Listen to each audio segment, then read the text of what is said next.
on board. So let me guys, let me see your faces, let me hear your voices. Welcome to this webinar. I'm so excited to be, and I'm sure you are as well. As much as this is, we are all going to learn wonderful things from this session. And by the end of the session, I am sure that you're not going to be the same. I'm sure that you're going to be learning so many great things that you can implement, and it can cause a turnaround for you in your career and for you as a person.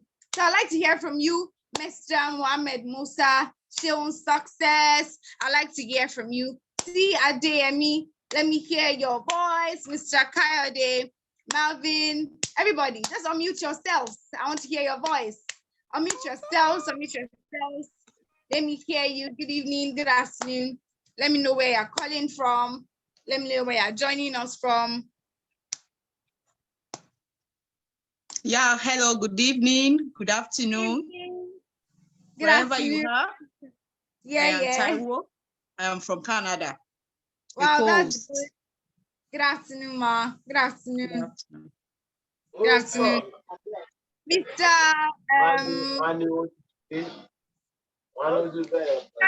You can't hear us, right? Someone is Mr. Kayode, good evening. Good evening. Samuel Oluwakoya, please let's hear your voice. Let's hear your voice.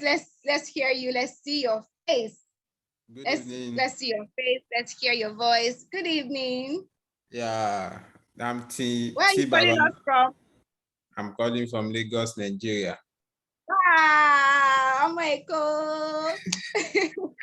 Welcome to the call. Say you want to jump out to me. My mind is already in that place, so I've already jumped in the spirit. Well, that's good. That's good. Welcome. It's really nice to hear from you. Stephen Ogunleke, good afternoon, sir. Good evening, sir. Welcome to the call. Welcome to this session, to this wonderful webinar. Welcome. We want to hear your voice, sir. We want to hear your voice. Good evening. Good evening. How you doing? Yeah, I'm good. So nice to how are you? I'm good. Yeah. Where are you calling us from? Where are you joining from?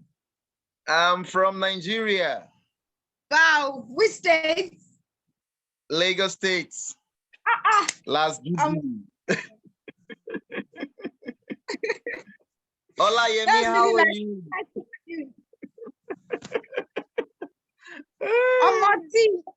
I'm fine. Nice seeing you here again. Yeah.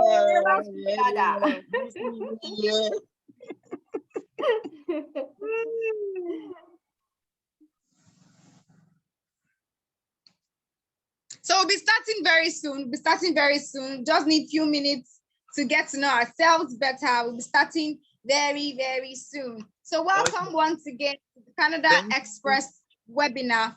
This is one webinar you should not miss for anything. Like, you're so going to learn a lot of valuable things by the end of this session. Who you are? Good evening. Good evening, madam. Good evening, sir. Good evening. How is everything? I'm good. And you? I'm fine. So good to hear from you. Thank you for joining. You're welcome. Pastor, good evening.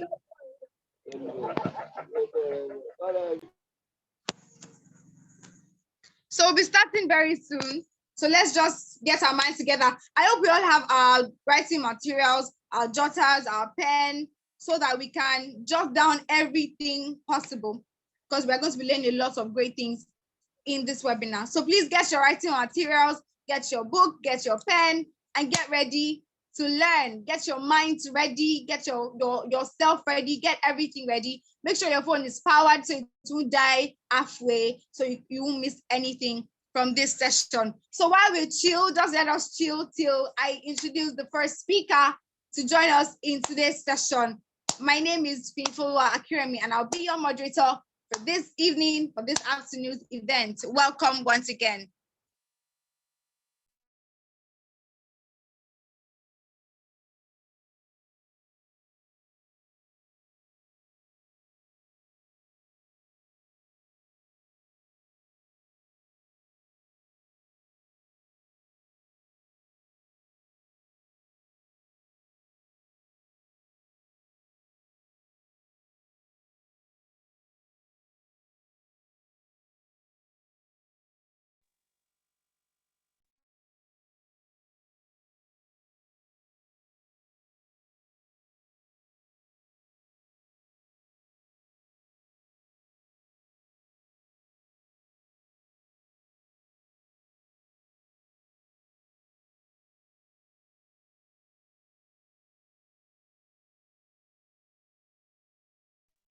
All right, looks like new people are already joining us. Looks like new people are joining. Mr. John Adeakin, welcome. Good evening. Good evening. Welcome. Yes, Welcome. good.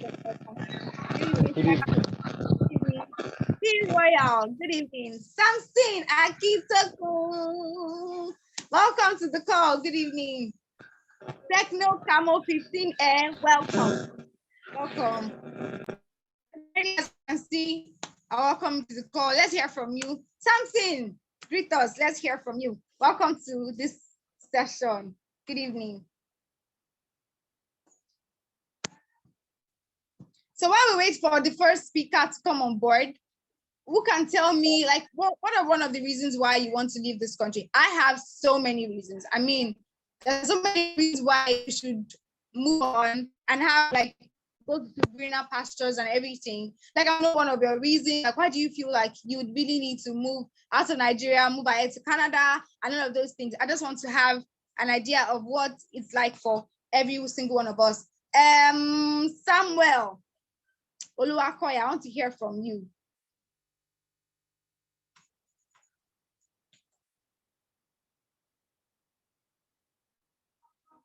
Samuel, are you still on the call? Yes, I am. Good evening, Miss Follower. Good evening. Okay, my own reason is I think the system over there accommodates tech minds and sharp talent, and it rewards them. So I'm not saying the system over here doesn't, but there are so many factors that stands in your way. Yeah. So given that I am a tech person, you have to think about lights. If lights works out, you think about network. If that works out, you think about transport. After that works out, there are so many factors. And and sometimes you can't get the in-ground jobs if you are not in a saner climate. So that's my own personal reason why I want to move to the other country. Thank you. Wow, that's good. Your reasons are very much valid. Thank you for sharing. Thank you so much. Catherine Wandy, welcome. Welcome to the call. Welcome to tonight's session. Welcome. So just so we can, so I'll be inviting our first speaker to tonight's session. And Mr. Mayowa Owolesho. So he'll be taking us through getting to Canada through express entry and providential nomination. So we'll be learning how to get into Canada through express entry and providential nomination. I hope we all have our writing materials set for tonight's session, for this afternoon session, if you're joining from Canada. So Mr. Owolesho is a chartered accountant. He resides in Calgary with his wife and two adorable girls. He entered Canada last year and recently went through the process of becoming a permanent resident and receiving a provincial nomination. He has helped individuals through the process of becoming permanent residents of Canada, and he's more dedicated to doing that now. Ladies and gentlemen, if your hands are not too busy, please, I want you to give a round of applause for Mr. Mayowa Owolesho. Welcome, sir. Good evening, sir. Good evening, good afternoon, good morning, wherever you are. Yes, sir, you're welcome. Ladies and gentlemen. Thanks for coming. My name is Mayowa, but I prefer to be called Manu. For those who know me very well, we say Manu. Okay. And whatever reason that has brought us in here, I will not ask what reason per se, but I trust that everybody wants a better life for themselves. And that is why we have gathered here. And I will not disappoint you. Trust me. Before we commence, I want to ask one question. We are interested in migrating, it's not bad. And if our country is better tomorrow for what it is, we'll go back to our country. That is the joy of this system, express entry. You are not a slave here, so you can always go back. Nobody's pursuing you in your country. You can always go back to your country. But this will give you that ample opportunity to achieve whatever you want to be in life. And much more for the children born and the children unborn. I want to ask you, do you have your international passports? You want to travel, you have been praying, you have been doing that. Do you have your international passports? Do your family members have international passports? That is very key because you can't travel without having that. But that should be number one assignment. You have to get your international passports. If you want you and your family to travel, if you plan that you and your family should travel, then you will not only get for yourself, you will get for the whole family. So that is the first thing. Get your international passport. That's very key. Okay, so having said that, assuming that many of us have, or many who do not have, your mind is now being challenged to put in process how to get your international passport. Great. So I migrated to Canada last year. Of course, I should have been here 2 years earlier, but thanks to COVID-19. And well, I thank God anyway. I came through Express Entry. So what is Express Entry? So let me explain what that is. Just like many Nigerians, I wanted to travel abroad, but I don't know which country. At the time, I resolved that, okay, let me go to the United States for study. So I have a couple of friends who have gone to the United States of America for study. So I said, okay, let me also use, go through that medium. So I bought GRE, GMAT to read so that I can apply for my master's. I started reading, I started checking. Lo and behold, where I work in the weekends, I lecture in one of the tuition centers. One guy that was one of the directors of the company, of the school, resigned, sold all his assets in that growing school, in that good school. Sold all his assets, sold his car, sold his landed property. He and his wives migrated to Canada. That was December 2018. And my eyes were open. This guy that many of us were thinking, okay, we are living where I was not living, I was a little bit comfortable while I was in Nigeria. But this guy was one of the guys who were looking up to. Left everything, sold his shares, and went to Canada. So what am I waiting for? So I asked him, how do you do it? And then he told me something that interests me. That this Express Entry will make you become a permanent resident of Canada. And who is a permanent resident? You have a right to live and work in Canada. And before, I had the mind of, if I travel abroad, I don't want to be running SR-skater. Police is coming, immigration officer is coming. I want to hide, or my paper will soon expire. How will I get paper? I don't want stress for myself. In Nigeria here, I am a little bit comfortable, so I don't want that kind of situation. I'll be running SR-skater for police. I want a situation whereby I will migrate and I will be comfortable and I will be legal to work and live. And so when he told me all that will, Express Entry will give you all those opportunity and benefits. And that within 3 years, you become a citizen. A citizen of Canada does not need visa to travel to more than 100 plus countries in the world, including those big countries in quote. If you are a Canadian citizen, you don't need passport to go to those countries. So I felt that, oh, so if I go through Express Entry, I will have all those benefits. My children can go to school, health benefit is them, and my children will be paid some money, monthly basis, all of that I will get. I said, yes, of course. And I went into researching.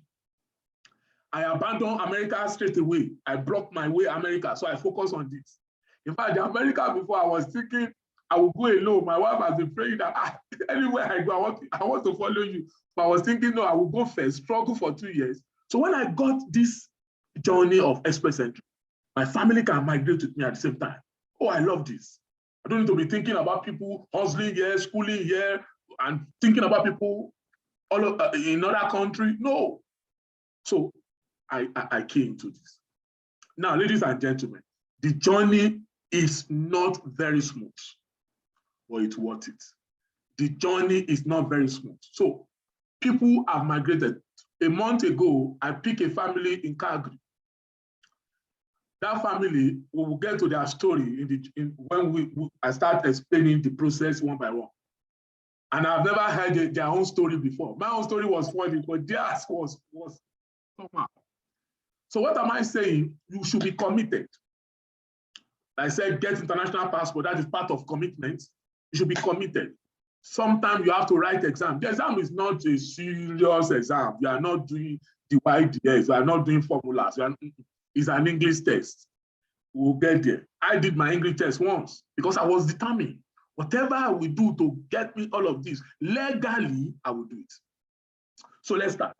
So what is that express entry? Express entry is a process through which Canada brings skilled workers from abroad to Canada because they are short skills here.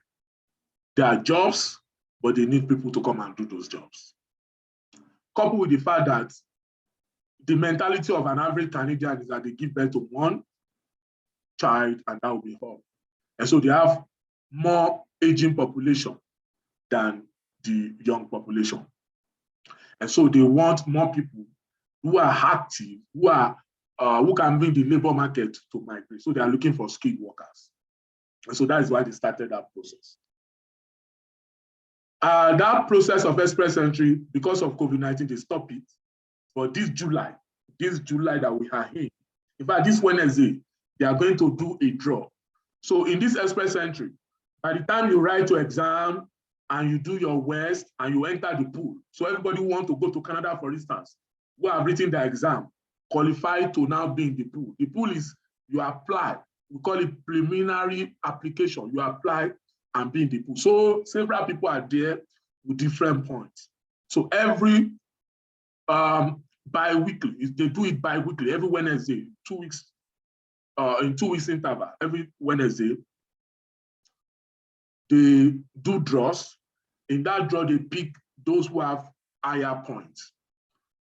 And they used to pick around 3,800 people every 2 weeks. So we believe that because they stopped this process for long, they want to commence again. People are making predictions that it will now go above 4,000 people they will be picking up every 2 weeks. You can imagine, every 2 weeks. That's what they do anyway before. So this Wednesday, they are commencing, likely to pick like 4,000 people. The next 2 weeks, 4,000 people, like that, like that, like that. Next 2 weeks, 4,000, like that, like that. Can you hear me, please? If you can hear me, say yeah.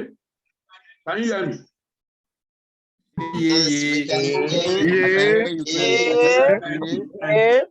Yeah, I like that. So that is that. For this express entry, I would like to show you how it works, because I told you that everybody will be in the pool. So from that pool, you have not actually applied for visa in Canada for permanent resident, but you have shown commitment. For all those who are in the pool, they are potential people who will apply for permanent residence in Canada. But you have only shown your commitment by being in the pool. They have not picked you to apply. So if you are now lucky and your point is high, don't let me not say you are lucky, your point is high enough.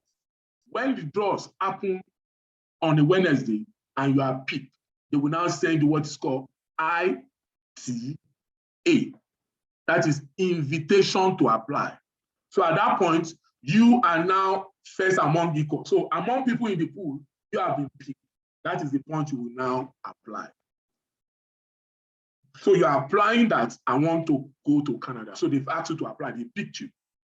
Some can be in the pool for 1 year.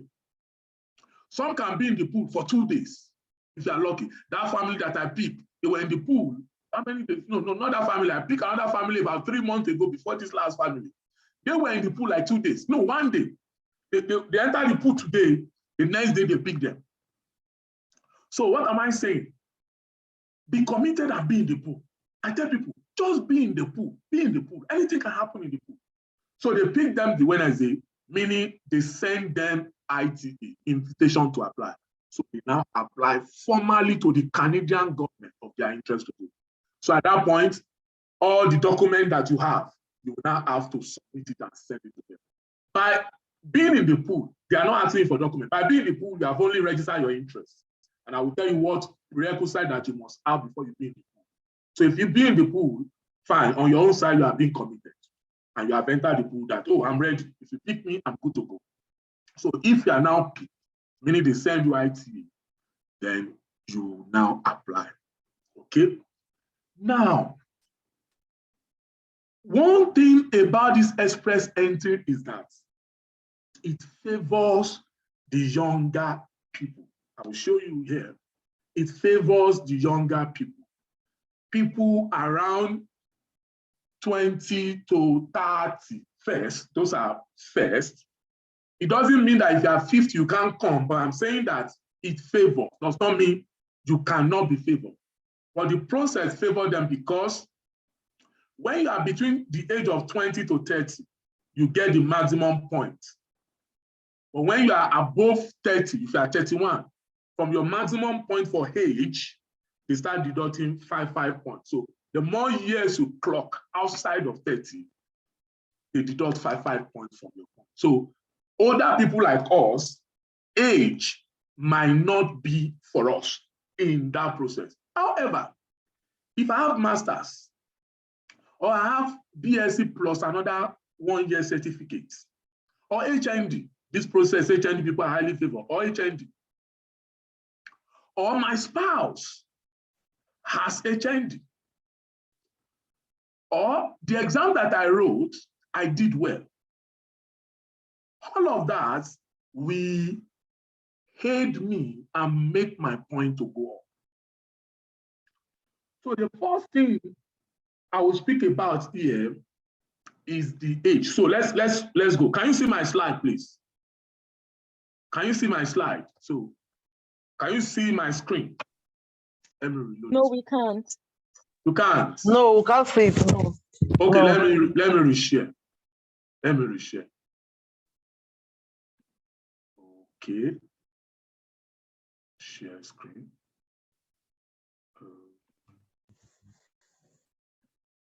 Can you see now? Yes. Good. Yes. Yeah, we can see it. Okay, you can see comprehensive ranking system. Can you see that? Yes, we can see it. Good. So I just want to show you how age works and how, so look at it. So I want to test Mr. A profile on this system. So what is your marital status? So let me speak on marital status. So if you are single, your point, you will have like 6 more points than somebody who is married. I will tell you the reason behind that. Possibly that's what I feel that make them to do. So if I apply as a single person and I have all other documentation similar to somebody like me, the same age, the same qualification, the same score in our highest, everything the same, but I am not married, but he is married, I will have about 6 points more than him. Why? Because they believe that if you are married, your spouse can contribute to your points. Your spouse has potential of giving you 20 additional points for language if he or she writes the exam, or 10 points for certificate, making 30 points together. So let me show you. So let's say this person is married. Next place, is your spouse or common law partner a citizen or permanent resident of Canada? If he or she is a citizen, you will get more points. But I want to assume I'm a typical Nigerian now, so I don't have anybody in Canada now. So no. Will my spouse be following me? Will he be going with me? Now, I will tell you one trick here that people do. Don't tell anybody, it's a secret. It's a secret. When we get to one-on-one, I will tell you how we can go around this place to get the point that we need. But let's say yes here. Let's say yes. My spouse is following me, of course, yes. Now, next thing, how old are you? So let me use 40. Because I believe average people here 40. Of course, some could be 30, some could be 20, some could be 40 plus. But let's just say 40. We'll look at all of those scenarios. But let's just say 40 now. What is your level of education? Now, if you see, the last one here is PhD, meaning that if you are saying that you are a PhD holder or you are a doctor, PhD holder now, you get maximum points for each. If you say you are a master, you have master. Although there are some professions that are considered to be master, like being a doctor. Doctors, when they evaluate their own certificate, they put it as equivalent to masters. So masters, 2 or more certificate. The 2 or more certificate is that you have HND. HND, for instance, is accepted as 2 or more certificates. Or if, look at what they said 2 or more certificates. One must be for a program of 3 or more years. So for you to qualify for this 2 or more certificates line, if you have HND, they consider HND to be first OND 2 years, HND 3 years. So you have gone to school for 5 years. So that HND 3 years is considered to be one of your certificates as up to 3 years. So because of that, if you have additional 1 year certificate, 2 year certificate, or 3 years or whatever, you will be under 2 or more certificates. It could be BSc that you have BSc, but you have also done a certificate course that is recognized. It must be recognized. Like me, I have my BA from IFE, and I'm also a chartered accountant, ACC. So I evaluated the 2. So they gave me my BA as bachelor degree. They also gave me my chartered accountant ACCA bachelor degree. So it's like I have 2 bachelor degrees, but I still fell under 2 or more certificates. If I have 10 certificates or 5 bachelor degrees, insofar that it's not a master, I will still fall under 2 or more certificates. So HND is 2 or more certificates. BSc plus any is 2 or more certificates, except you grow to be a master holder. So if you are not a master holder, whatever certificate you have with your BSc, you will fall under 2 or more certificates. So 2 or more certificate is what I use, and I had to evaluate my wife's certificate too because she had HND. And so that also gave us additional 9 points because they see our own 2 or more certificates because of our HND. Is it bachelor degree? So let me assume, I want to use the average. This is bachelor. Some could have two-year program in the university or college of education or polytechnic. Some people could have 1 year. Even secondary school diploma is they accept. It's just that your point for certificate for education will not be very high. But it doesn't mean that you are not acceptable. They accept that. So secondary school diploma, 1 year, 2 year. But let me choose the very popular random one, which is bachelor degree. Of course, some can be higher, some can be lower, but it's the average. Have you earned a Canadian degree, a diploma or certificate?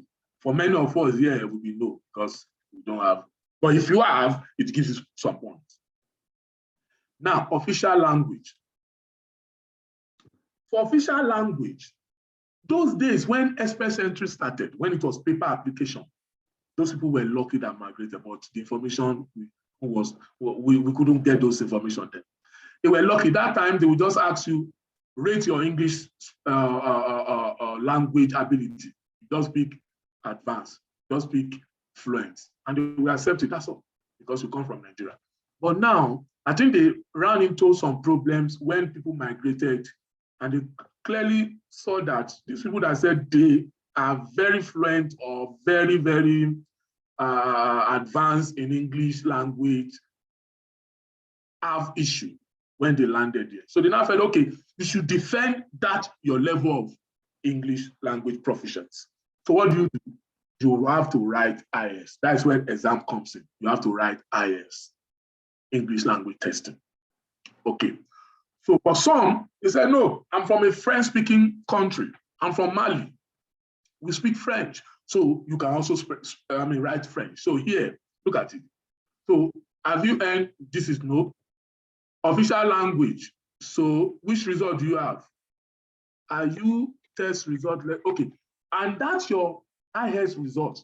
must be less than 2 years. So invariably what they're saying is that your IS you write, you should be praying that you are picked from the pool if you are in the pool. Because after 2 years, that IS expires. So you write another one.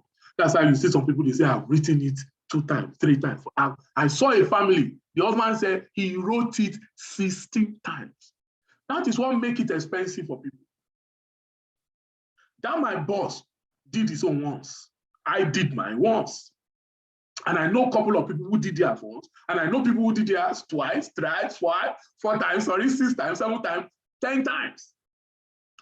But they did not fail because there is no fail or pass. It depends on the point you are looking for. If you are looking for a higher point and the exam you did not give you that point, chances that you want to rewrite it. That's why people wrote it several times. Not that they fail or pass. There is no fail or pass.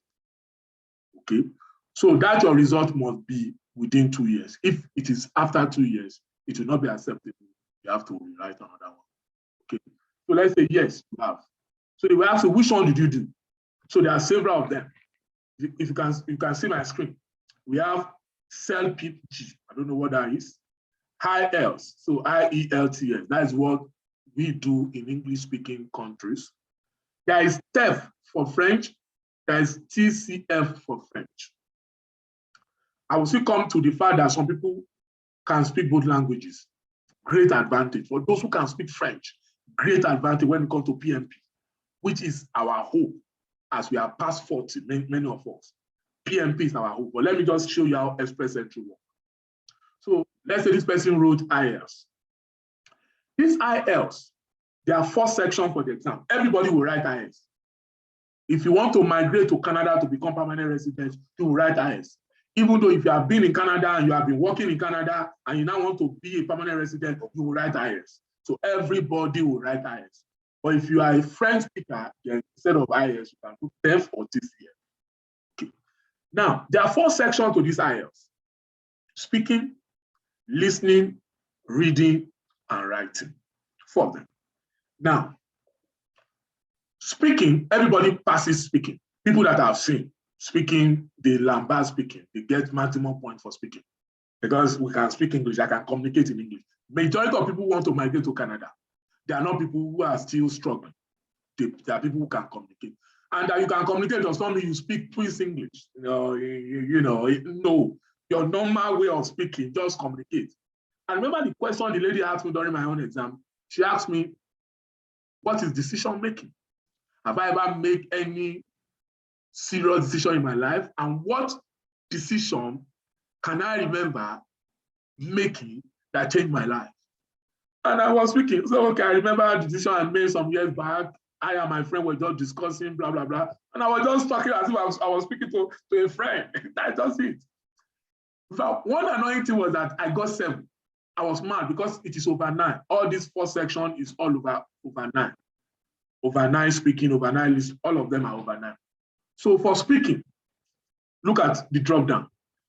For you to get the maximum point for speaking, you have to score between 7.5 to 9 to get maximum point. Let's say the maximum point for speaking is 25 points.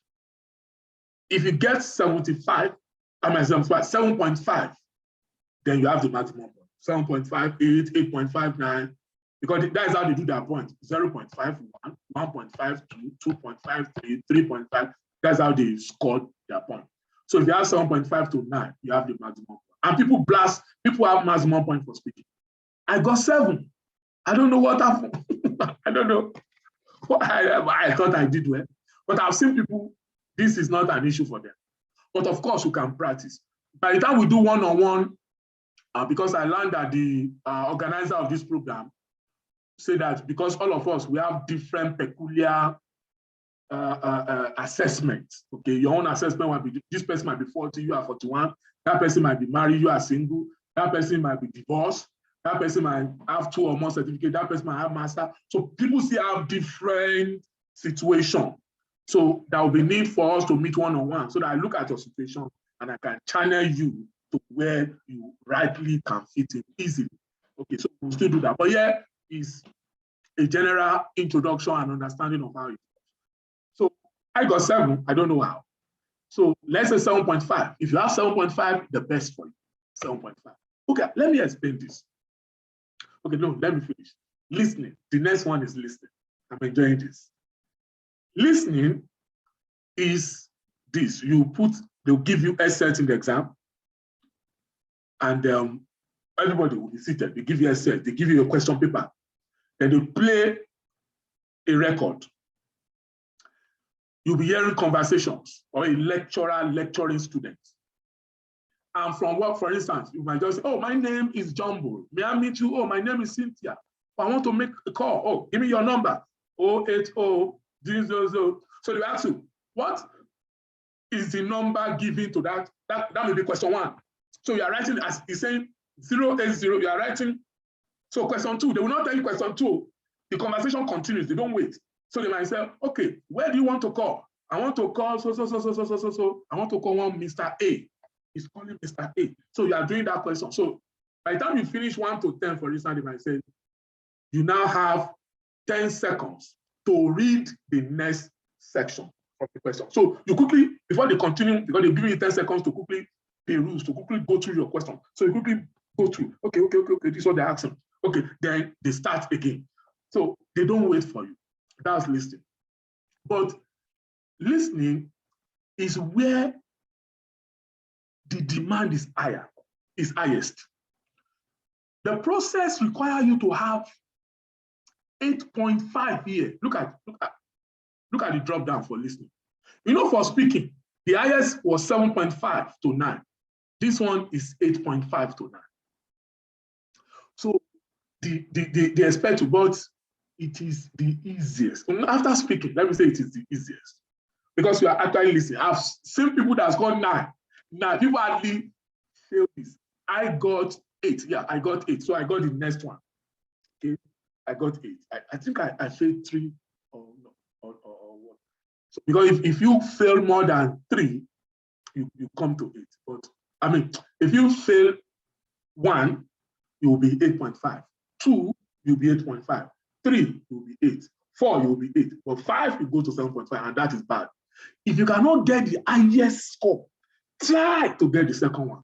It's good. I will tell you where you will see it when I show you the point, how it drops. Okay. So let's assume this person scored the highest again, 8.5. It's doable. People score 8.5, like. So after this show, you can just take samples. You can go to YouTube and press IELTS listening exam. So for you to just see some samples, how it is done.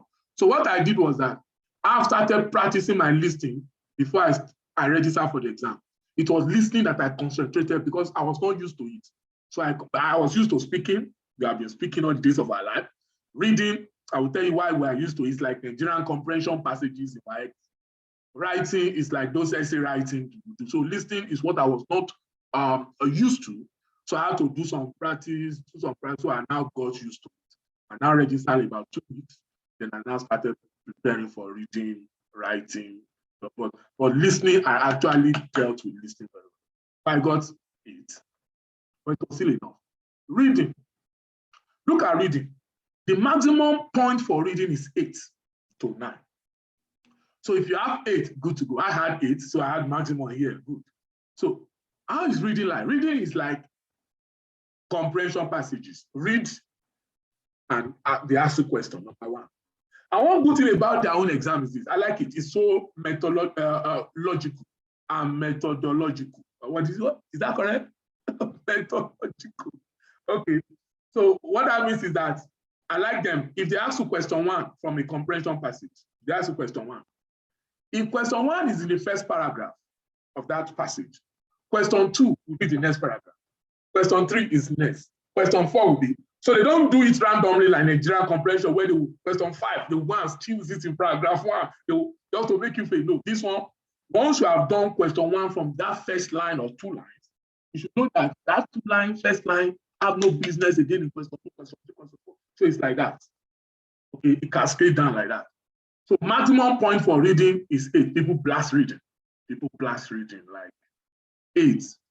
But if you have 7, 7.57, you will be in the second scale, but it's still fine. You will just lose 3 points. If you score the next to the maximum point, you just lose 3 points.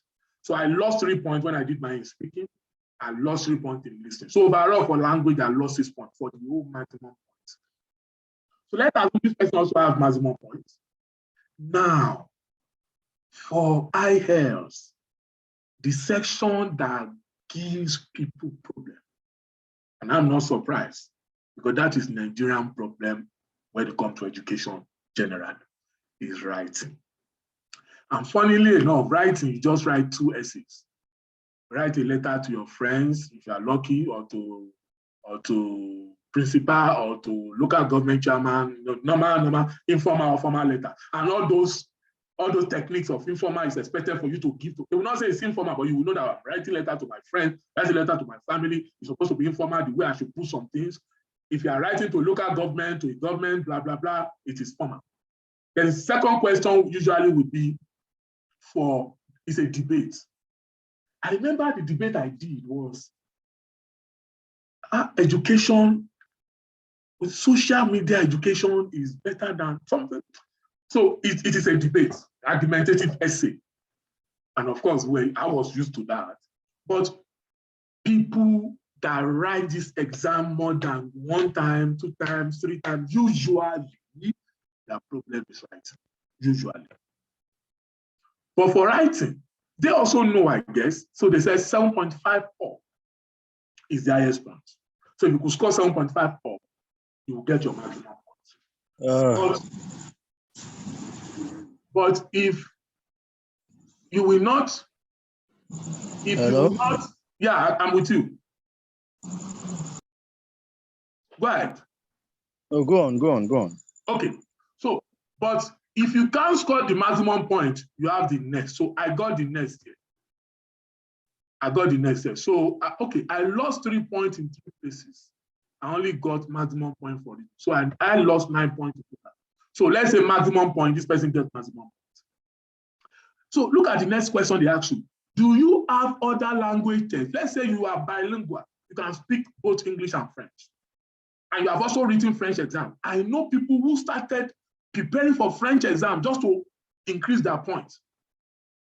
A lady was pregnant. With pregnancy, she was going after work. She would go to Unilab to go and do French. In 8 months, she wrote her French and she blasted.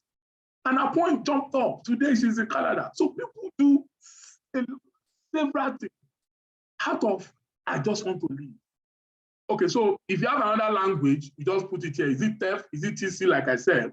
But let's say not applicable, meaning that I can't write, so I don't know it. Work experience. Now, for work experience, number 1, what kind of work are you doing? So that takes me to this page. In Canada, every work that exists are put under what is called NOC. NOC. NOC is National Occupation Classification. Because what you call your own occupation in your country might differ from what they call it here, even though your job duties might be the same. So first thing you will do is this. You will first of all come to this page, or when we do one-on-one, you tell me your occupation. So we look for the NOC, the NOC, that matches your job. For instance, now, I am an accountant. So let me put, I want to filter, I want to search for accounting. So it brought out 2. It's saying, although I picked this when I did my process, accounting technicians and bookkeepers. And the reason I picked this was that I saw that it was hot cake for Abata under PMP. Like I said, many of us, our hope is PMP. So I picked this because I saw that they pick this every now and then. I could have picked accounting and related class. So what I will only do is that I will just tweak my CV, my job duty to fit into what they are asking here. But if you are a senior accountant, look at this. You could go to 11111. Ontario pick 11111 a lot. Financial auditors and accountants. Okay. So let's say you are a carpenter. so that we'll not be giving too much of office carpenters. Carpenter is there. If you're a contractor, there's many contractor here, depending on what kind of contracting job you do. Okay, so this is contractor, about plenty of them. So we look at the one that fit into yours. Okay, if you are a butcher, maybe you kill animal for trading, we have butcher here. If you are a nurse, we have it here.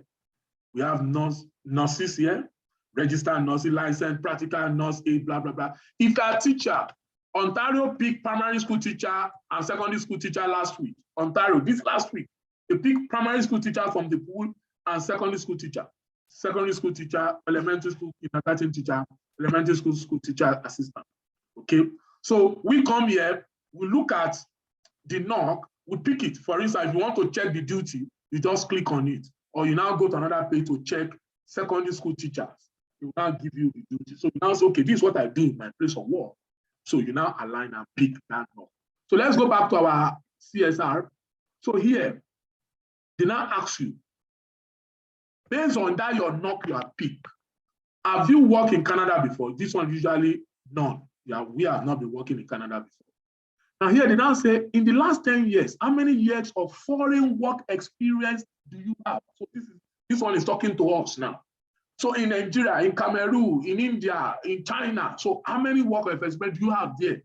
Based on that, your NOC. Based on that, your NOC. So you then say, usually 3 or more years, many of us. And so I'm hearing that I should round off. And I still have something to. Moderator, can you please come in and let me know? All right, sir, you can just round up for us, sir. Okay, how many minutes do I have now? You have less than 5 minutes. Less than 5 minutes, sir. 10 minutes. 5 minutes. 5 minutes. Okay. Yes, sir. Okay, so do you have a certificate or qualification from Canada? This is usually no, I don't have. We don't have normally. It's usually no. Okay. Do you have a job offer? Did somebody in Canada offer you a job? So if somebody offer you a job, it's a good point to get, but usually no, we don't have. Okay, I'm a typical Nigerian, we don't have. Do you have this? Okay. Now, this number 9 is what helped me. Because my point in the pool was low. I don't have hope for express entry. But PNP came through. Abata picked me. So when a province picked you, you then go through their own process. When you finish that process, they now nominate you. They will now give you a certificate. You now come here. Do you have a nomination certificate? If you say yes, this one will give you additional 600 points. And federal government have no choice than to pick you the next draws. Because the highest draw they pick so far is 470 something. And you now already have 600 plus the other point you have already. So that's why I say many of us, it is PNP that is our hope. But let me just run through this one. So this is no, I don't have it. Now, do I have a partner or my partner's brother, somebody in Canada? Usually no, but if you have, they give you about 8 points, I guess. What is the highest qualification that your partner has? So this is where your spouse comes in. This is where your spouse comes in. So if your spouse has secondary diploma, if he has one year program, 2 years program, university or college or technical or polytechnic, or is a bachelor holder, or is a 2 or more certificate, which I explained the other time, or is a master, depending. So you have to put it to give you additional points. So let me say 2-year program, or let me even say no. Let me even say no. In the last 10 years, how many work experience does your spouse, or this does not count, this is none. Your spouse or common law partner take the test. Okay. So if your spouse writes the test, so you now come and pick what test. If you pick IS, it gives you all the points against speaking. What does she score? Listening, and so on and so forth. My wife did not do, even though we have registered for her to do, because I was looking for a way to boost my point. The week we register, a week later, they gave us a better code. So I just have to cancel and collect my money back. So So let me say no from here, but it is always good your spouse writes. It's always good she writes. So calculate your score based on what we have submitted. This is the score. It will be very low, 360. 360, it is low. But that family I told you of, they had 383. Very low. I've never seen that before about that people. So how can we increase this? If my wife writes IS, she can give me 20 points. Already, if she give me 20 points by writing IS, we are 380. If she now evaluate a certificate, we are 380 plus. Okay? Okay? So a lot to be said, the way we can increase our points, but let me allow my moderators to come in, and probably for each and every one of us, we still have one-on-one discussion is very key. So that I look at your situation, I advise you where and where you can put your information to make you increase your point. But PMP, I have not explained that. So PMP is very key. Look at PMP here. I just explained express entry. This is provincial nominees. So this is what gives us hope. We that we are past 35 or 36 up with provincial nominee. Because provincial nominee, those provinces look out for people who have longer years of experience. And it is logical. If I'm 40, chances are that I have more years of work experience than somebody who is 30. Okay, and they are looking for people with years of experience, longer years of experience. So that will be for now. Time will not allow me to show you how we can manipulate all this CRS score to jack our point, because the higher your point, the better. Thank you. Moderator, over to you. So thank you so much for that wonderful session, sir. I hope we can all hear me. Please, I'd like to know if you can hear me. Yes, we can hear you. Yes, we can hear you. We can hear you clearly. I can hear you. I can hear you too. I can hear you too.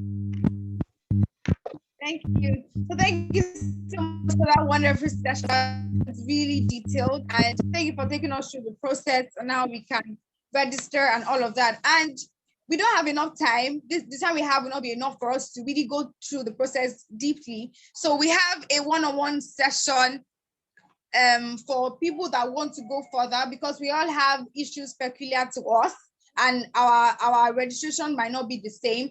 So here is a one-on-one session, a 40-minute one-on-one session call for your specific immigration questions to Canada. As much as we're going to have a question and answer session by the end of this webinar, you also have a 45-minute one-on-one session with Mr. Maiwa on questions relating to your migration to Canada, and you get the chance to, you get available options to come to Canada.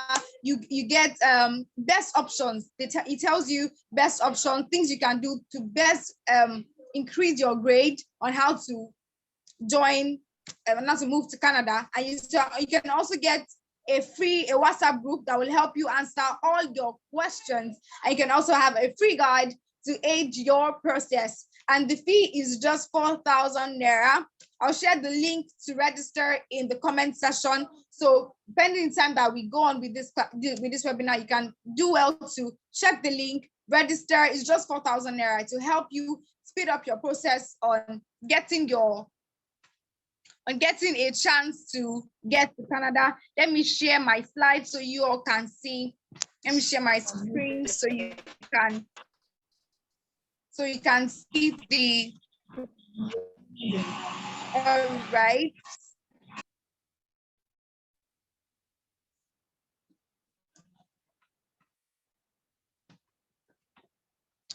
Coming. Yeah, I hope we can all see my screen. Yeah, so it's a 45 minutes one-on-one session with our moderators, with our speakers, to help you aid an easy way for you to get to Canada, to help you aid your process and make things very easy for you. So in case you have questions, complex questions that you like to ask them on how you can get easy ways to get to Canada, you can let them know. It's just 4,000 Naira. I'll be sharing the link in the comment section so we can all join, we can all register. So our second speaker is here. She's here live and she'll be coming up soon. She'll be coming up very, very soon. Thank you so much, guys, for your patience. I hope we were able to learn one or two things. I think one of the things that stood out for me during the first session was when he asked us that, do we have our international passports? I've actually seen a lot of people say they want to travel out, but they don't even have a passport. Please, how do you want to travel without having a passport? So I guess that's one of the things that we should have, one of the most important things that you should have if you are even planning on traveling at all. So I learned a lot of things from this session that we just concluded, and I hope that you did as well. Please, let's try to join the second session. Let's try to be here for the second session, and as well pay attention to what she has to say. So our second speaker is Mrs. Tinuola. Mrs. Tinuola Eze. She's a social worker who resides in Manitoba, and she'll be taking us through getting into Canada through the study route. This is majorly for students if you want to go to Canada for your master's degree or get a degree or anything. So she'll be teaching us how we can go through Canada through the study route. She had a master's degree in community service over there in Canada, and she just recently concluded the program. And she can also provide advice on how to enroll into any Canada university. So please, ladies and gentlemen, welcome with me, Mrs. Tinuola Eze. Welcome, ma. Good evening, good afternoon, ma. Good afternoon, ma. Welcome. Good evening, good afternoon, good all of them. So glad to be here. And a very big thanks to the our first facilitators who spoke about the express entry route. Thank you so much, sir. God bless you. Can you hear me? Yes. I hear you clearly. I can hear you. Okay. Loud and clear. Yes, I can hear you clearly. All right, thank We you. can hear you. Very, very well. Thank you. So without wasting our time, I'll be talking about the study route, because sometimes some of us would have looked at or what's it called, the point, as earlier stated, and we look at it and we're like, oh, I don't think I can meet up with this point. And you were thinking, if I'm going to meet up with this point, that means I'll have to go for my master's. And some of us know, like, going for your master's in Nigeria, even if your program is 18 months, you can end up having to spend 2 to 3 years because of the strike. And some people just think, why can't I just go to the Canada to do my master's and increase my points, then go for my PR, instead of wasting a whole lot of time here trying to build up points, trying to add up to my credentials and all of those. And that's the essence of what I'm going to be talking about. And going through study routes can be, maybe you want to go for your first degree or you want to go for your second degree. So I'm going to start with the second degree, because the process of the second degree has a lot of more things attached to it than the first degree. It is easier to go for the first degree if you have age by your side and you think that you can spend 3 to 4 years in school. Although I've seen most people that comes for first degree, like maybe they come for business administration or whatever, and immediately they arrive Canada, they see the way things work, they just swap, they just write a letter to their school and say, I don't think I can continue with this study, and they will just enroll in a college and do a 9-month course. And after their 9-month course, they can just have 6 months, because after their 9-month course, Canada will give them like 1 year extra open work permit, and they will just work for 6 months, and immediately when you work for 6 months, you can apply for your PR. So some people just go through and pass shortcuts. Let me put it that way. So let me start with the second degree, then we'll go to the first degree. For the second degree, that is like master's degree. The first and foremost thing is that most Canada school, for your master's, you must have at least 2-1, like you must have 2-1 and above if you are going to be going for a master's program in Canada. Most schools, I don't know, there might be exception to some schools, but I'm not so sure. But most schools, at least the 90% of schools that I know of, you must have at least 2-1 during your undergrad. And if you have successfully have that 2-1, then you can think of trying to get admission and all of those things. And if you are going to get admission and you know you're coming from Nigeria and your father is not a politician, the first thing you should look out for is you go to Google and search cheapest school in Canada. Because I've seen some people, they will go to one school, like everybody, even if you're going to school, your aim and purpose is just that you want to have a stay in Canada. It's not like you like school so much like that.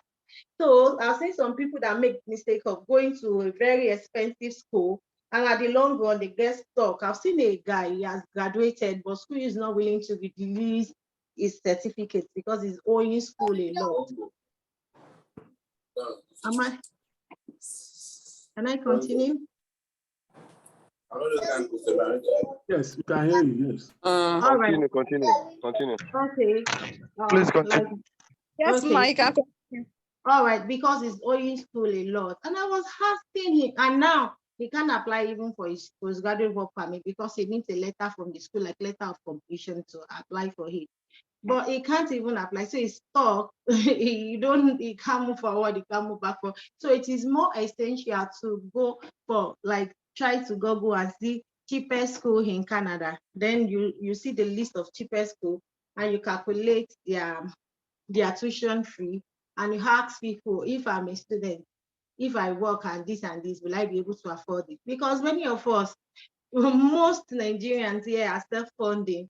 You don't expect them to start sending naira for you to convert to dollar here, because even if they send 1 million naira to you, you will end up being like, how much dollar will it be? So it will not even be, I think $1,000 is $470 naira, 70,000. So most of us are self-funding. So you want to look out for cheapest school in Canada to ensure that something is a project that you're not going to stop halfway. So cheapest school in Canada, because when I want to do mine, the first thing I went to look out for was cheapest school in Canada, and I see list of schools, and I look at some schools will tell you that and the next thing is you want to know if you want to do a thesis-based master or you want to do a coursework master. Coursework master, you are just going to be doing assignment all through your study. But thesis, you are going to be writing projects, like you are going to be going for a project, a field work, and all of those things. Both of them has the only advantage thesis will give you is that at least the school will give you a certain amount of money to do your project, not like they are going to give you all your school fees, but you might spend longer time. I've seen someone 18 months masters that spend about 3 years just because he's trying to do thesis and the professor is not satisfied, and he spent about 3 years doing his master. While someone who does coursework will even spend less than 18 months for his or her own. So there are a lot of things. So you want to be sure what course, after getting the school, the next thing in your agenda should be what course do I want to go for? In as much as you are looking for a shortcut and whatever, you have to even still look for a course that even when you finish your study, you can always work with it. So you want to look for a course, a sellable course in Canada. So if you are sure of those things, you are sure of at least 2 schools that, oh, I want this school and I want this school, I think school A and school B works best for me, then you are sure of the school you want to go and you are sure of the course you want to study. Then admission process begins. So during your admission process, the thing you need for admission, I've said is if you're going for masters, you need at least a 2-1 in your undergrad. You need a letter of interest. Most of Canada thing is not interview. Most of their thing is letter. They like writing so much. So the next thing after your 2-1, you need your letter of interest and you need your transcript. No, you need your 2-1, you need letter of interest, you need transcript, and you need reference letter. One thing that I saw in Canada is they love referee, they love referral. Like even if you are looking for a job, let me digress a little. If you are looking for a job in Canada and you have submitted application, if somebody that is working in that company just referred you and tell his supervisor, I have a friend, blah, blah, blah. And the supervisor said, okay, let him send the CV. They will reach out to you faster than, because they believe that if person A is from Nigeria and this person is good, all of his friends will be good. So they have so much trust like that. So that's why they often ask for reference letter. They want you to have someone that can vouch for you. And that's why you see, even in some province, they will say for their PHAG, they will say friends nomination, you can nominate your friend. Because they believe if you have a good record in Canada, then all of your friends will have good record in Canada. So they value references so much. So you need those 4 things. Let me repeat myself. You need your 2-1, you need your letter of interest, you need reference letter. You need at least 3 reference letter. Like for my school, you need 2 reference letter from your past lecturer and 1 reference letter from probably where you've worked, like your employer, your supervisor, your manager, anybody, your colleague or whatever. So you need 3 reference letter. 1 will be academic, 2 will be academic based, and 1 will be work based. Because they believe that while you were, after your undergrad, you must have worked. Because they even know in Canada, even if you're in high school, they expect you to work. It's not like Nigeria, that you are in you're in university and you're asking for your mom for money. In Canada, even if you're in high school like secondary school, they expect you that during summer, as an high school student, you should work. So they believe that if you're coming for a master's, you should have worked at least like in 1 or 2 places, and 1 or 2 of your employer or somebody from your place of work can actually recommend you and say something good about you. So you need those 4. So, and for your letter of interest, there are some key things that should be in your letter of interest. You should be able to link your undergrad program, even your undergrad program, with your master's program. Even if they are not so related, you should be able to link them from like, oh, why the letter of interest is, why are you interested in our school, and why are you interested in this course? So you should be able to tell them, I'm interested in this course because, you can say because of your passion, although my undergrad program is this, but as I was working, I work as a teacher, although while I was in school, I studied accounting, but now when you are working as a teacher, and because of that, you grew passion, you develop this, blah, blah, blah, and that's why you want to pursue a master's degree in education. So they just want you to link something. It's either you link your undergrad program with it, with your whatever you are applying for, or you link your work experience, or you link your volunteer work. They always, even in your letter of reference, you can get a letter from a volunteer program or a community service. They valued community service, like getting like you have volunteered. I've seen someone that applied for a scholarship, and they now asked her that, oh, you qualify for this scholarship. Then they asked her to go and get a letter from any NGOs that she has volunteered.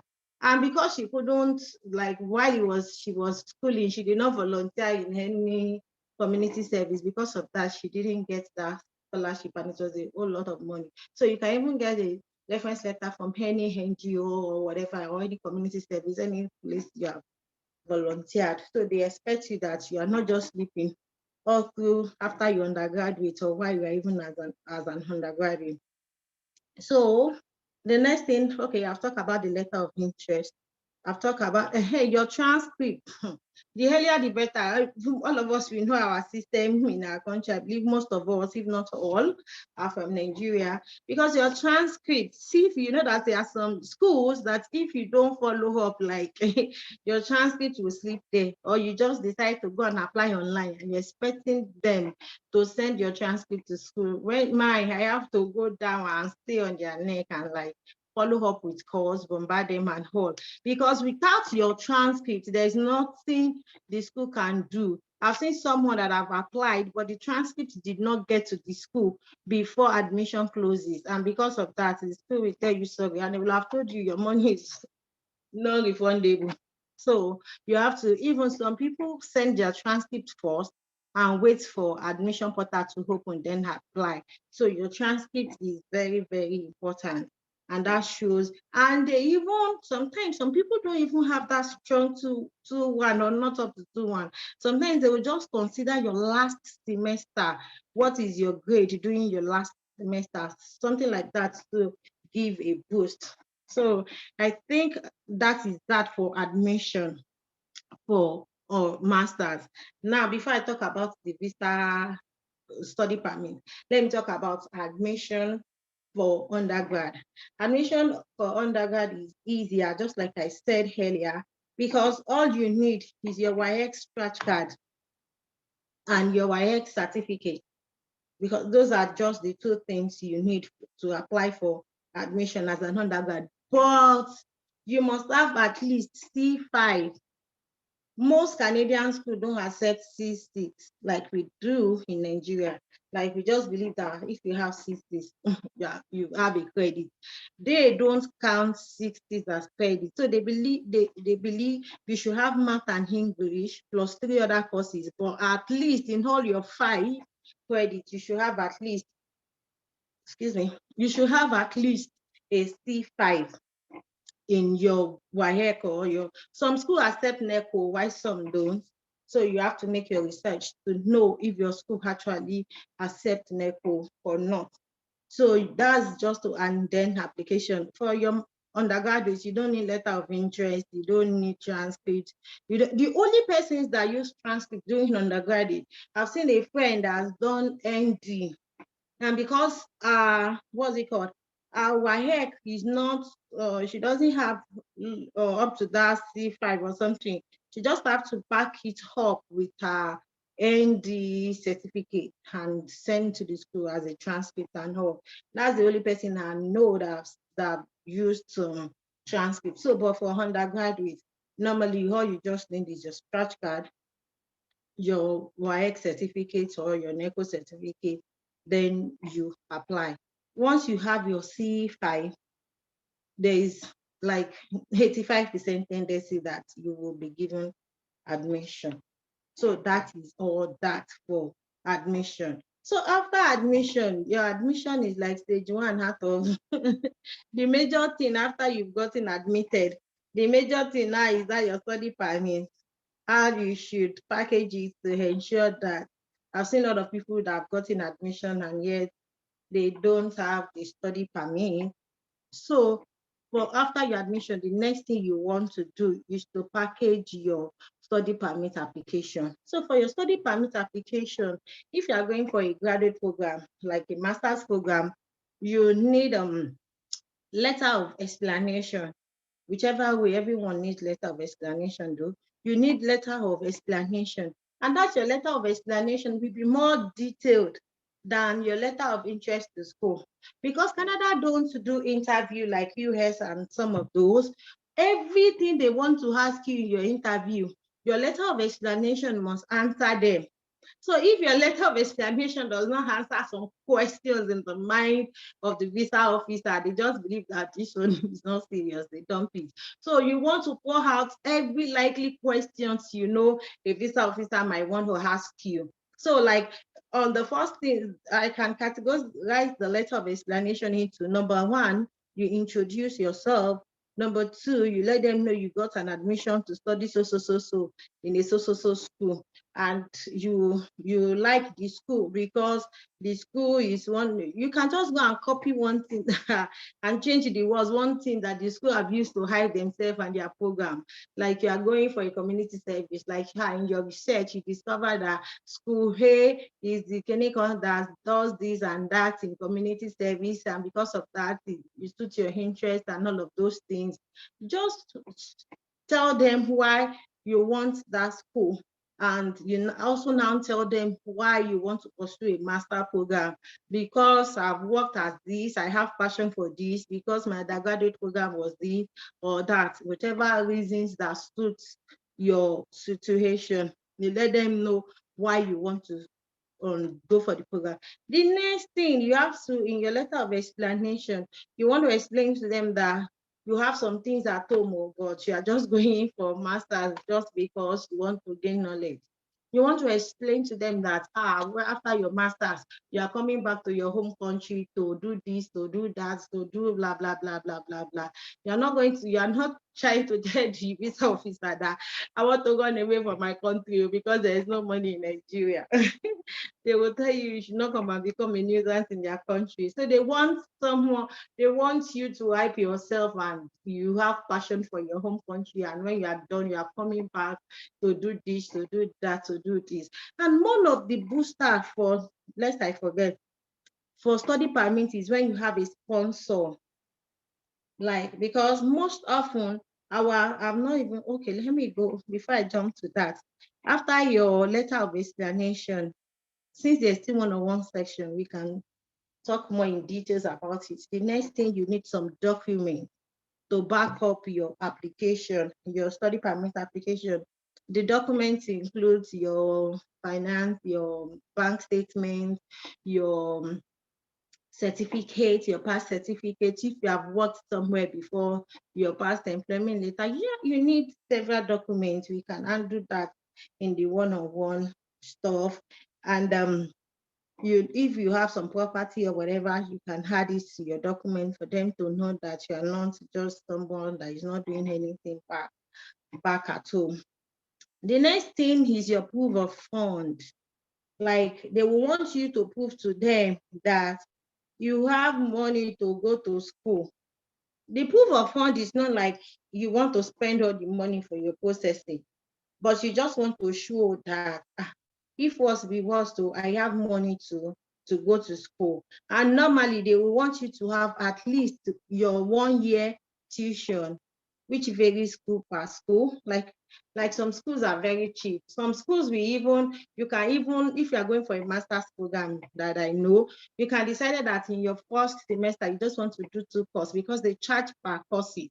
So you can, and if they are charging $500 per course, you can just decide that in my first semester, because I'm just coming to this school, blah, blah, blah, you just want to do a 2 course for your first semester, and that would have just been $1,000. So you just have to do your game very well. And there's still more to it because of our time. And your proof of fund, like I said, your 1 year tuition and your living expenses, they expect you to have a money that you can spend for 1 year. And they calculate the 1 year living expenses as roughly like $10,000. So if you're at least, that shows that at least for a student, you must have at least close to $18,000 to $20,000 in your account as proof of fund. And that is where sponsorship comes in. Some people, because they've known that, how will I gather all those money? They can look for an uncle, a visa or that has that money in their account, and that person can give them a letter that I'm going to sponsor you and all of that. And the person can just send their tuition fee. Like if I'm saying I'm sponsor person, hey, and I'm your sponsor, as your sponsor, I can just I can transfer your tuition fee for 1 year to your account. And now said, you can now print that account that my sponsor transfer so amount of money to my account. And this is my sponsor's account statement. My sponsor will sponsor my living expenses and everything during my stay in Canada.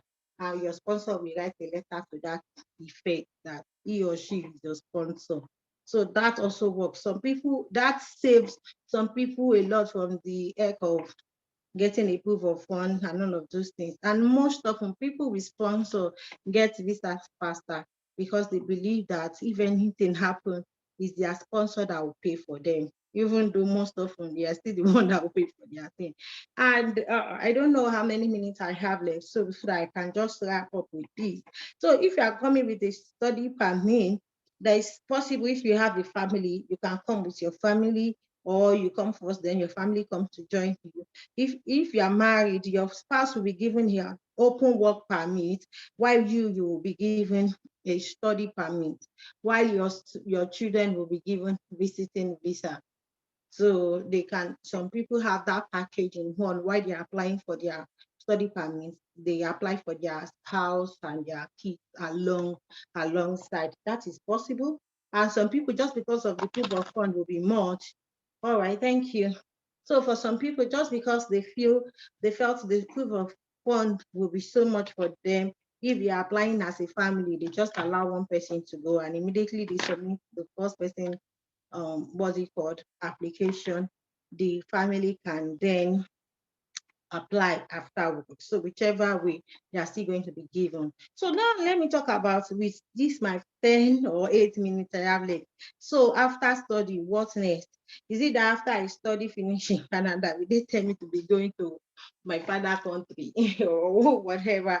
So most often, like, let me just say 95% of students that come to Canada don't go back to their home country, even because the Canadians too don't want them to go back, because they believe that we have changed you now. You now want to take all those efforts, all of our efforts out.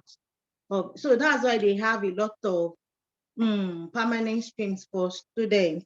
Like in Ontario, if you finish your graduate program, there's something that's called graduate stream. Like it is for graduate of master's degree. Instead of you applying for open work permit after your study, you can apply for your permanent residence straight off. You just go through the graduate stream, and that shows that what all you need for that graduate stream is just is a show that you have studied in Canada and that you have lived in Ontario for 1 year. So apparently, if you are a student and you are going to school, you would have lived more than a year, right? So they believe that at least, so any student that even comes for a year course could apply immediately after the study for their PR. And there are some screens that shows the number of work you have, the number of hours you have worked as a student, because most often is students, like in my city, most of their jobs here is students, so-called students that do jobs and all of those things. So they will tell you that if within a year you have done up to 1,540 hours in a particular field, then you can apply for your PR. So they believe that you have been working, and if they allow you to go back to your home country, there will be short of labor in that particular field.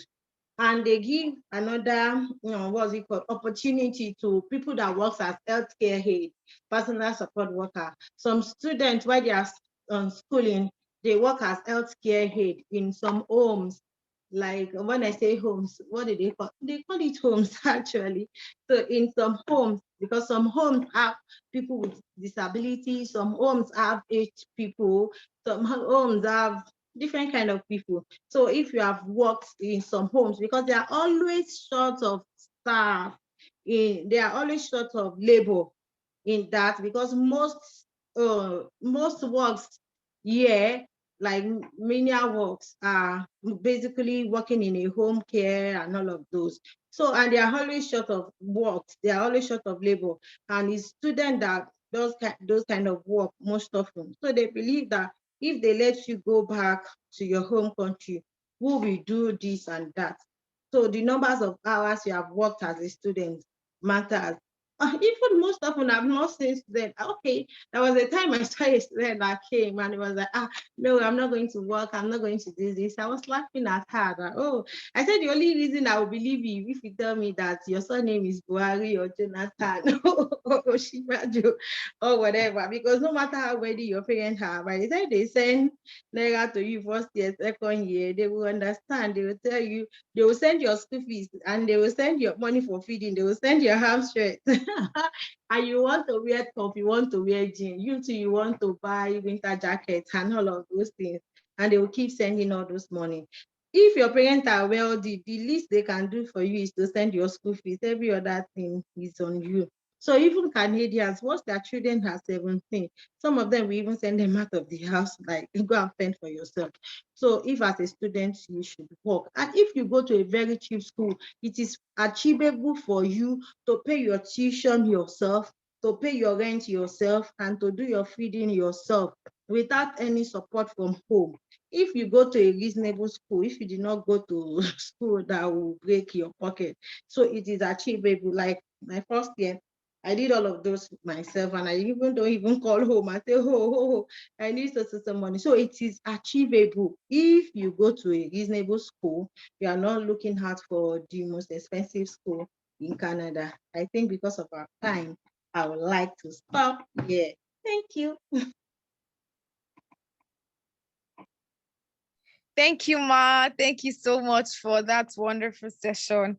Thank you for explaining in details how we can migrate to Canada through the educational route. Thank you so much, Ma. So guys, now it's time for question and answer. I know that we all have questions because I have some questions I like to ask as well. But let us go first. So if you have any questions that you'd like to ask, please let us know them now. So you can unmute yourself and ask your questions.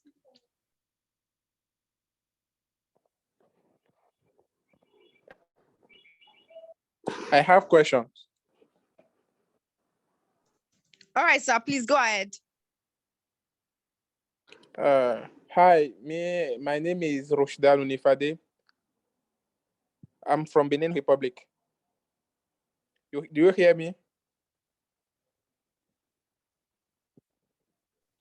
Yes, go ahead.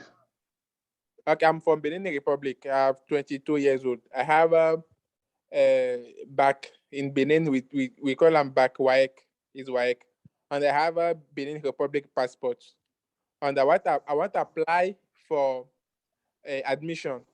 I don't know if or express entry. I don't know if I can apply for express entry from Benin.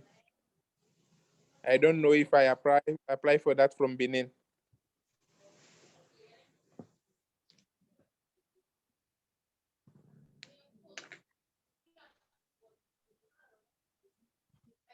Okay, so is that your question? Yeah. All right, thank you. Sir, please, you can help us answer this question, sir. Okay, only very good one. Now, because of course, you can, from any country, you can do permanent resident, and I believe you can go for school. But speaking of permanent resident, because you are a French speaker, you are from a French-speaking country, it will be advisable you go through Quebec. Quebec also have their own provincial nomination for French speakers. That will be easier for you. Okay, so when you come on one-on-one, I will explain in details. That's one. Two, if you still want to go to another province in Canada other than Quebec, you will have to write your exam in TEFT. And if possible, because you speak English, I don't know your English capability. If you can write IS2 plus your TEFT together, you are hot cake. But if you don't have the capacity to write English exam and pass, just stay with your TEFT, which is French speaking, and go for Quebec. Quebec is a big province in Canada that looks for French speakers. Okay, thank you, sir. You're welcome. Okay, thank you, sir. Thank you, sir. If you have questions, please, you can just raise your hand so I can call you. Someone here says that, what if you don't have up to 2-1 in your degree? Will it be okay? Will you still have the chance to register to migrate to Canada? Yeah, it is possible. That means the person might want to go for a postgraduate diploma. And even for the postgraduate diploma, you should have at least 3 point something. It should not be below 3 points. So the person can go for a postgraduate diploma, but it's just a few schools that accept to work even for postgraduate diploma. But a trial will not be a bad option. So the person can go for a postgraduate diploma. All right. I hope that answered your question, Infinix Smart. I hope that answered your question. Okay, so we still have Peace. I can see you raising up your hand. Can you please unmute your mic and ask your question? Peace, are you here? Okay, I guess Peace is no longer here. Tolulope Bakari, please unmute your mic and ask your question. Okay, thank you. Thank you for the opportunity. Please, I just want to ask, my friend got admission last December to a Canadian university, and she applied for study permit. So she got the response 2 weeks ago, and they denied her on the ground that she does not have, they are not convinced that she will come back to Nigeria after her study. And I think she used about 20 million thereabouts as a proof of fund. So they said, and she used her dad's property also. She was still told that she does not have financial commitment in Nigeria. So they are not sure that she will come back to Nigeria for study. Sorry, after the study. So, and she has really she spent a lot on the admission. So does that mean even getting admission does not guarantee that you'll be given study permit? And I don't know, is it that someone need to use more than 20 million as proof of fund? And as school fees, I think the school fees is about 5,000 Canadian dollars. And another one is some schools, they don't allow you use Flywire or all other Global Pay and all other platforms that you can use to pay your application fee. They want credit card. I could remember I applied to Alberta. It was, I sent text, I sent a mail to them about it, that I don't have a credit card and I don't know anybody. I don't have anybody in Canada that could help me. In fact, people I had, I sent a message and they are afraid, they don't want to use their credit card. The credit card is like their life. They never want to use it. And my friend also, our other friend that applied, because she stated in her own letter that she has somebody in Canada. So they rejected her, they refused her of the visa on the ground that she has people there, so she's desperate to go, that they cannot give her, that she won't come back to Nigeria. So all those things before, I thought they were plus. If you have somebody over there, it's a plus for you, but for getting all those information last week, I was just shattered. So I don't know if you have any explanation for that. Thank you. All right. Thank you. Okay. Yeah, let me start. Like there is one thing, like I said earlier, I said there is proof of fund and there is home tie. And all of these things have to do with the package of your letter of explanation. The visa officer won't see you. You won't have the opportunity to explain yourself to the visa officer. So they want you to explain that, they want you to convince them that after your study, you'll be coming back to Nigeria because my dad is here, my mom is here, my brothers and sister is here. There is a particular project, blah, blah, blah, that I want to do. There's a loophole in Nigeria that I want to fix. I'm doing this thing because they just want to be convinced that after your study, you will come back. So it is possible. Like when I did the money I have even in my account, when I tell people it was ridiculous, but I was able to add some things. I had certificate of my NGO. I let them know that I have an NGO here in Nigeria. I add my employment letter and all of those things. So I have someone that has been in the UK for a while, and he applied. The person had close to 50 million or thereabout in his account, and yet he was denied just because the way he has packaged his letter of explanation was not convincing enough. The visa officer should be able to pick your letter of explanation, and when reading it, be looking at the picture of you in his or her heart should be, this is kind of person that Canada is waiting for, that we need in this country. So most often, some people may have the money, may have all of those things, and yet be denied because they don't package their letter very well, and their letter is not convincing enough. You are not trying to write a letter, the essay writing that we write in secondary school, like write a letter to your friend, tell it. So some people just write the letter like without putting so much like importance to it. So the letter is your hall that your visa officer will have opportunities to see, because you don't have opportunity to defend yourself in front. And for study routes, having a friend or a family in Canada is not an advantage. Even if all your parents are in Canada, you don't want to state it because they know that you just want to jackpot. You just want to go and stay with them, because they are actually looking for home tie. They are actually looking for other family members that will bring you back home, and you are showing to them that they are family member that will make you stay there. So they are actually looking for you to have home tie, not that for you to have international tie. So having someone, so you don't want to state that I have so person in Canada, I have my uncle, I have my daddy, I have my friends and all of that. They know that you are just meeting them, you want to go and join them. So for study out, having people in Canada is not an advantage, and it should not be stated. Thank you. Thank you, Ma. Thank you, Ma. Thank you for that answer. That was really detailed. Okay, we have another question here from Temitope Ogunti. Hello? Hello. I Alright. also asked about paying with credit card. The issue with credit card. Okay, ma'am. Okay. With credit card, when I did mine, my school did not ask for credit card. I didn't use credit card for mine.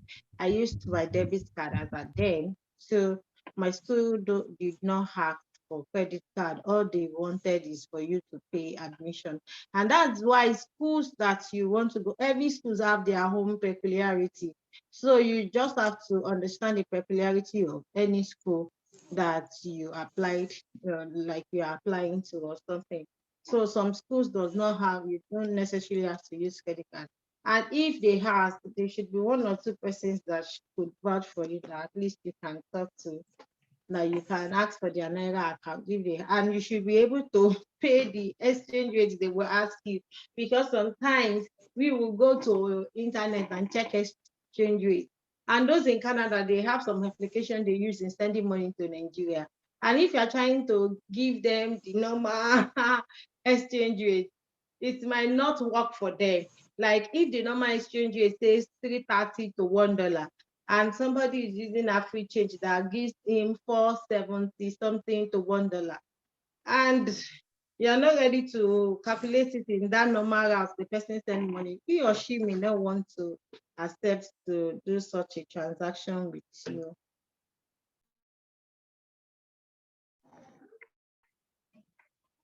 Okay, ma. Hello? I hope that answered your question, ma. Does that answer your question, ma? Yes, thank you. Hello? All right. Good Hello? evening. Good evening. Good all. evening. I just Good want to evening. buttress Tinola point of how to write the application letter. I actually have a friend that wrote us, and then he has a company here. So he took all the company and took the family picture, everything there, and he was granted. Like, was able to convince them he has a company, that there's no how he will not come back. And he showed them his company bank account to say, I have a company, I have client details, all the profile, company profile. He took it to the embassy with his application, and he was granted. I think what they need is for you to convince them that you're actually coming back, because you have commitment in Nigeria that you can't afford to miss or to let go of. So that's just my own point. And All right. Thank you, I ma, for the too, I contribution, also ma. did, and I'm hoping to get a feedback soon. I hope you get a positive feedback. Thank you, ma, for Yeah. the contribution, ma. Yeah. Thank you. So we have another question from Temitope Oguntui. She says that how can one sort out the issues of family and friends in express entry or PNP? Mr. Maiwa, please, can you answer that question for us, sir? Okay, can I hear the question again? She says, how can one sort out the issues of family and friends in express entry or PNP? Okay, so that's beautiful. We call it, like we have been mentioning here, family ties. So if I have my sister, my brother, or somebody close to me, or my wife's brother, my in-law in Canada. So in some province, that will give you huge points, like in Manitoba. That's why some persons like to go to Manitoba. Not that Manitoba is the best of all provinces, but because Manitoba has their own PNP program that gives you more points if you have a siblings or your wife's siblings in that province. So your point, in fact, chances are they will pick you if you have a sister or brother in Manitoba. So people who come to Express Rental like to go to Manitoba because of that, their own specifications. Having said that, you still need to prove, even Scars can show and like it a lot. You have a brother or sister there. So how do you prove? So that your person in Canada, we have to write a letter, okay, notifying them that you are his or our family members. To buttress your chances or to push in your facts more, if you have photos, pictures, one good thing is that if your name jives, in fact, that helps a lot. If your name is Khalid, his or her name, surname now is Khalid. In fact, fantastic. You can easily manipulate that whether the person is even your family or not. It's easier through that, your surname first. But what about if that person is my cousin from my mother's side, okay, where our names do not jive? It doesn't mean that they cannot pick you. So you then need to show your mommy's certificate of birth, that birth certificate that carries that surname that will jive with that person's name, okay? And photos will help you, but certificate. Canada is a land of documentation. I used to tell people, if you want to lie, let your documents be true to that lie. Documentation. If your informations are contradictory, they will not look at anything again. They will deny you straight. So you should be consistent. You should be consistent. Your documents should jive. Even you're married, if you are married, the names, the surname, the certificate, marriage certificate, all of those things, birth certificate, very important for family ties if you have a family in Canada. So birth certificate is very good. Thank you, sir. Thank you, sir. I hope that answered your question, Temitope. Thank you for that answer, sir. Thank you so much. So there's another question from Onifade. It says, my direct cousin at Canada, I have a direct cousin at Canada, but we don't have the same last name, but we are from the same fatherland. Can I take him like a person I have in Canada to have some points in express entry process? The person is your siblings. Let's start with that. Or your uncle. A direct cousin. A cousin. Yes, sir. Yes, I think so. But you have to prove, because you are saying that your surname do not jive, but you have to prove in a way that you are cousins. Okay? I will have shown you something here, but because of time, but you have to prove that you are cousins. So the one that proof. All right, sir. All right, sir. Thank you, sir. Please also don't let us forget the one-on-one session that we'll be having with our facilitators. That will give you enough time, enough chance to ask as many questions as you like. It's just 4,000 naira, and I already shared the link here, so you can all check the link and register, make payment, so you can have the chance to join a WhatsApp group where you can ask as many questions as you want regarding your immigration to Canada. Another question from Infinix Smart 5. It says, will you be eligible to come to Canada with your spouse and children for a degree course? Yes, the person will be eligible to come with spouse and children, in as much as the person can show a proof of fund, a tangible proof of fund that can cover all of them. And the person can show another home tie. Because if you are going with all your family, they want you to have another tie at home that will show that you will come back to Canada. So if you have another tie, maybe you have a business, you have a property, or some other things that shows that you will come back. I've seen a lot of people that come with their family, even for a degree course.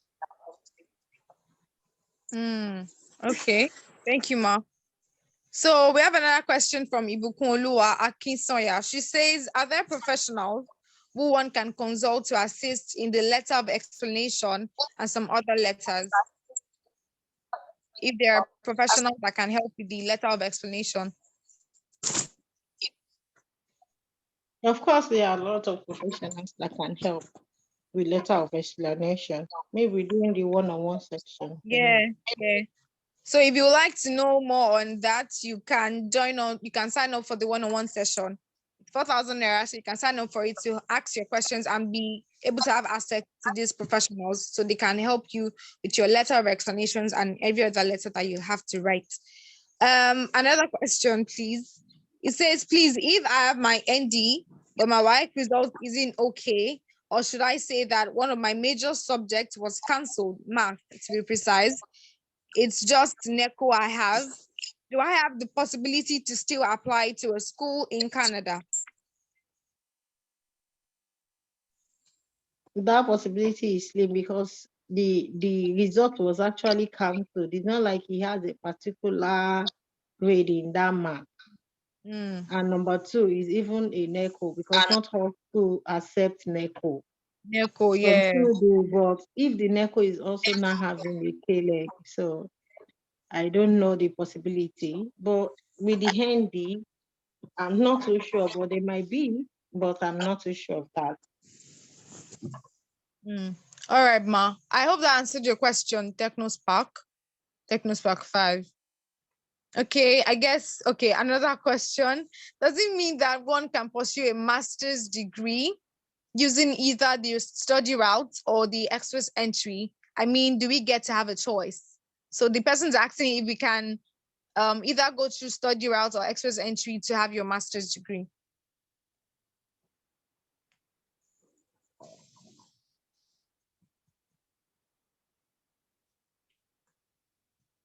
Who is answering that question? Because that question is 2 in 1. I don't know if I'm the one to answer it.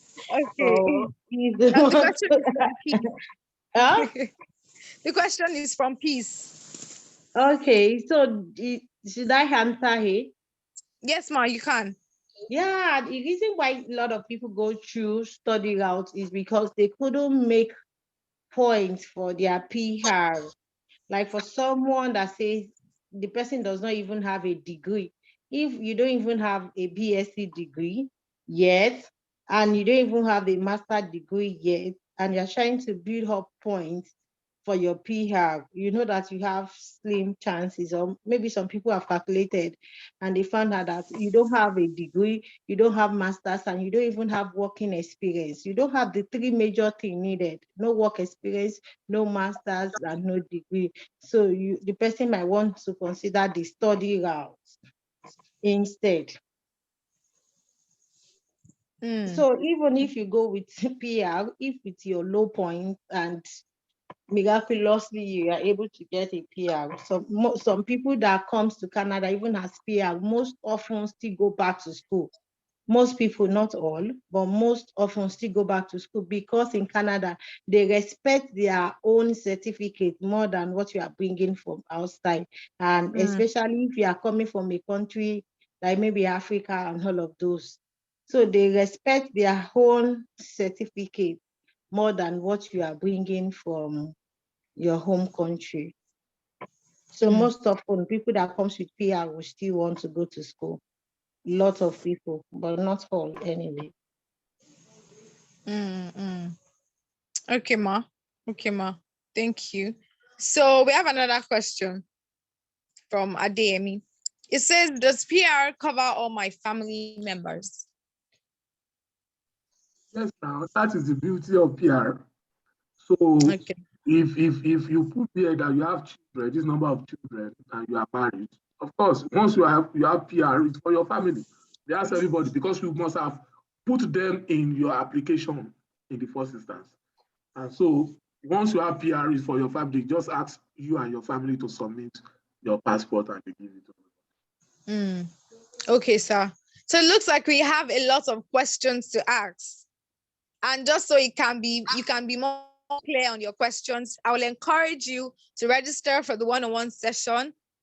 So you can just register through the link that I'll post the link soon, so we can have access to it and we can register as well. You will have a lot of time to ask as many questions as you want to with our facilitators, and they can give you accurate answers and lead you through the process of registration. we have another question from Sarah. She says, for express entry, will it work for a single mom of 3 kids? Come again. It says Come for again. express entry, will it work for a single mom of 3 kids? Yes, of course. If you meet all those criteria and you are picked, yeah. But now the question is this: you were married and you divorced. Is that it? But such a person has a very special case. So I would like that person to come on one-on-one, because there are things I would not want to release in the public concerning that person's case. Okay. So please, Mrs. Sarah, it is advisable that you sign up for the one-on-one session. I'm telling you for free that you will not regret it. You will not regret it at all. So we have another question from, yes, ma, from Mohammed Musa. It says, I work with the federal government and I would like to migrate with my family to Canada. I would like to know my chances of migrating with them. Yes, Mr. Musa stand normal chances like other people stand. So do you work? What do you do? So federal government, I want to do that, a ski work. Now, do you have, what is the highest certification you have? Okay. So I would also like him to book one-on-one so that I can, because everybody have different situations that cause me to explain certain things to them. But that you can come, yes, of course you can come. There are many people who left federal government job to come to Canada. Many of them here now. Okay. So yes, my wife used to work for state government in Nigeria. So once you register for the one-on-one session, you'll be given a time that you'll have your own 45-minute session with one of our facilitators. So please, when you register, you get your time and the date that will be suitable for you. Okay, so the last question we have here is from Sheung. It says, how can they help one step to take to get a visa in Nigeria the legit way? I think he's talking about the steps to get a legit visa in Nigeria. I don't understand. Nigerian visa? Nigerian visa. I don't know the process of getting a Nigerian visa in Nigeria. I don't know. Maybe the person is talking about passport. The person wanted to say international passport in Nigeria. Mr. Please, you can reframe your question so we can understand you better. I think it's international passport. So I don't know how the process, Nigerian process changes every 6 months. So I don't know. But of course, I did my family's passport at Ikoyi, and we got it the 4th day. Okay. So there are people who can assist you legally, but you will have to pay a little more to make it faster. But if you want to stay for the whole period of just walk into that their offices. They have at Ikeja, they have at many places Ikoyi, they have at Ikeja too. So you just walk in there and ask about the process. And they do it online now. It's just that I think that may take some time. Oh, okay. So you can just do that. You can just do that, and also sign up for the one-on-one session, so it can help you with detailed ways to do that. Another question from Tolulope Bakari. She says, "Can you please explain how to go about the provincial nomination?" I think that should be answered during the one-on-one session because you might have issues that are peculiar to you alone. But Mr. Mayowa can please just give us few insights on how to go about for PMP, this is how it works. Each province has their own system. But for Alberta, Ontario, and Nova Scotia, they come to the pool, the same pool we have been talking about, that you first of all move into when you do your West evaluation and you do your IS, the first pool. They go there randomly to pick people. Okay. But some, like Saskatchewan and Manitoba, you have to go to their own website. They have their own Manitoba website where you click and fill out the form to show interest. So you also be in their own pool. Saskatchewan until you be in their own pool. What can make your point to be higher, either in Manitoba or Saskatchewan? that we cannot go into all of those details because it's a lot of things. But Abata goes to the pool, federal pool, to pick people, like I was picked in the pool. Okay, I like that one is sweeter. But of course, as Kansha and Manitoba, you have to go to their own website to register with them, to show interest with them. But what we increase your points, we have to discuss that outside to look at your position now and what you can do to increase your points. Thank you, sir. Thank you, sir. So please, yeah, you can register whenever, but it shouldn't be after July. But when I get detailed information about that, I'll communicate it to us, since we already have our email addresses and our phone numbers, to be easy to communicate those things to us better. So yeah, if we don't have any more questions, I guess that'll be the end of this awesome, educating, and amazing Canada Express entry webinar. I personally had a wonderful time listening to our facilitators explain those things, and I already have a better understanding on what it takes to move to Canada. And I also hope that we all were able to get one or two things from this session. If you have questions that you still intend to ask, if you have things that you still intend to do, or better ways, you have questions, you still have things that are not clear to you, you can please register for the one-on-one session. There you will have free access and just open-minded conversations with our facilitators, and they can explain certain things to you and also make certain things more clear to you. How can I pay from Benin? We would get that across to you, Mr. Onifade. We'll let you know how you can pay from Benin Republic. Thank you so much, guys, for joining tonight or this afternoon, wherever it is that you're listening from. It was an amazing time. It was wonderful listening to you. So before we go this night, can somebody please just tell me one thing, how you think this express entry was for you? What do you think it was for you? Was it helpful? Did you gain something new? Was it okay? Mr. Gbenga Ogunle, please, I'd like to hear from you.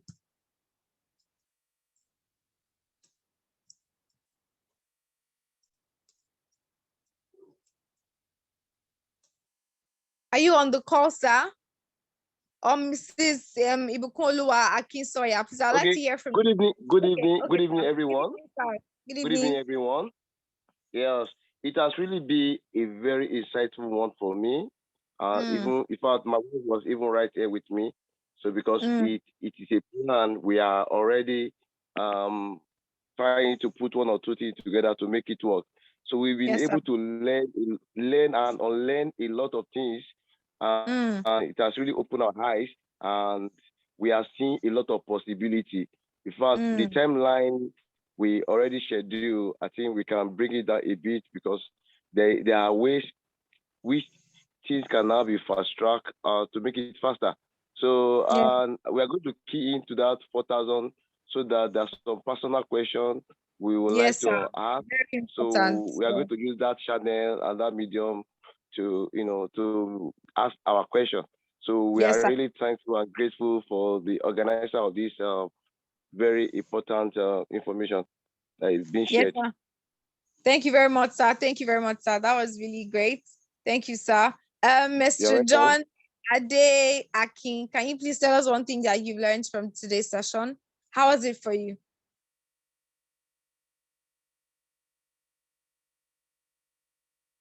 I think I actually replied on the platform. It's so informative.